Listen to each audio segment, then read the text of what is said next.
नमस्कार दोस्तों, आज हम बात करने वाले हैं junior administrative assistant, junior assistant, administrative assistant. इस तरह के जो पोस्ट निकलते हैं आईआईटीज़ और एनआईटीज़ में, तो उनका काम क्या होता है, उनके लिए कितना एक्सपीरियंस की आवश्यकता है, उनका सिलेक्शन कैसे होता है और उनका प्रमोशन कैसे होता है और उनकी सैलरी क्या होती है, इस बारे में हम सारा अच्छे से बताएंगे। तो junior assistant, junior administrative assistant, इस तरह का जितना भी पोस्ट आईआईटी एनआईटीज़ में निकलता है वो एक क्लरिकल पोस्ट है। आपको टेबल पे बैठ के काम करना है। और हर आईआईटीज़, हर एनआईटीज़ में बहुत सारे डिपार्टमेंट होते हैं, जैसे कि एकेडमिक्स हो गया, एडमिनिस्ट्रेशन हो गया, स्टेट ऑफिस हो गया, रजिस्ट्रार ऑफिस हो गया और बहुत सारे जो टेक्निकल डिपार्टमेंट है वहाँ पे काम करने के लिए असिस्टेंट्स की ज़रूरत होती है।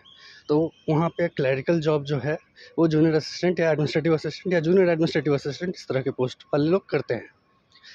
किसी किसी आईआईटीज़ में ओनली बैचलर डिग्री के बाद आपको एग्ज़ाम देना होता है और सिलेक्शन उसके थ्रू होता है। और किसी किसी आईआईटी में 2 साल का या 1 साल का एक्सपीरियंस भी मांगते हैं, जैसे आईआईटी गांधीनगर, आईआईटी दिल्ली, ये सब एक्सपीरियंस भी मांगते हैं। अब आते हैं पॉइंट पे कि उनकी सैलरी क्या है। अब वो आईआईटीज़ पे डिपेंड है, एनआईटीज़ पे डिपेंड है। नॉर्मली लेवल 3 से स्टार्ट होता है, फिर बाद में वो धीरे धीरे बढ़ते हुए लेवल 4, लेवल 5, लेकिन किसी किसी जैसे आईआईटी दिल्ली में सीधे एडमिनिस्ट्रेटिव असिस्टेंट है और वो लेवल 5 पे सिलेक्शन करते हैं। और किसी किसी आईआईटी ने अब चेंज कर लिया है और उनका आरआर के अकॉर्डिंग अब वो लेवल 4 पे या लेवल 5 पे सिलेक्शन करते हैं, लेकिन इनिशियली लेवल 3 पे ही सिलेक्शन होता है। अब प्रमोशन कैसे होता है? उनका प्रमोशन मैक्सिमम, अगर लेवल 3 पे ज्वाइन होते हैं तो डिपार्टमेंटल प्रमोशन होते होते वो लेवल 6 तक जा सकते हैं और एमएससीपी होते होते लेवल 7, 8 पे वो रिटायर हो सकते हैं। अगर कोई एडमिनिस्ट्रेटिव असिस्टेंट लेवल 5 पे ज्वाइन करता है या लेवल 4 पे ज्वाइन करता है तो उसी के अकॉर्डिंग वो लेवल 8 या 10 तक रिटायर हो सकता है। अब आते हैं उनकी सैलरी कैसे कैलकुलेट होती है। उनकी सैलरी भी सेंट्रल गवर्नमेंट एम्प्लॉय की तरह कैलकुलेट होती है।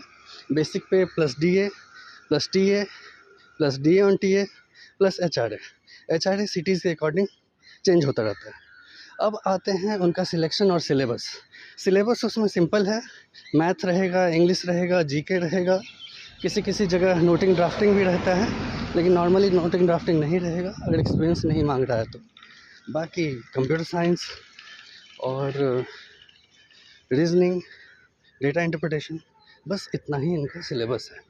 और आगे भी अगर आप कुछ पूछना चाहते हैं इस बारे में तो आप मुझे कमेंट कर सकते हैं, मैं आपको बताऊंगा। Thank you.